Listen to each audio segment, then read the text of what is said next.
गरीब किसान और किता कार्टून कहानी। एक गांव में एक गरीब किसान रहता था। इसके पास ज़्यादा ज़मीन नहीं थी, न ही दौलत, मगर उसका दिल बहुत नेक था। इसके पास एक वफादार किता था जिसका नाम शेरो था।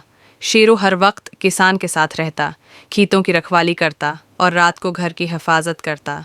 एक साल सख्त कहत पड़ा, फसल खराब हो गई।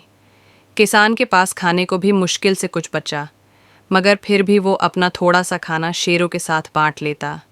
वो कहता, तो मेरा दोस्त है, मैं अकेला नहीं खाऊंगा। एक रात कुछ चोर गांव में आ गए।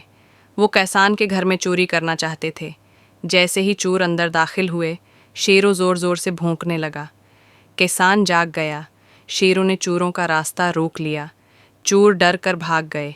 अगले दिन गांव वालों को पता चला कि शेरों ने किसान की जान और घर बचा लिया है। गांव के सरदार ने किसान की ईमानदारी और शेरों की वफादारी से खुश होकर किसान की मदद की। उसे बीज, अनाज और एक छोटा सा खेत दे दिया गया। वक्त गुजरा, किसान की ज़िंदगी बदल गई, मगर उसने शेरों को कभी नहीं भुलाया। वो हमेशा कहता था, वफादारी दौलत से ज़्यादा कीमती होती है।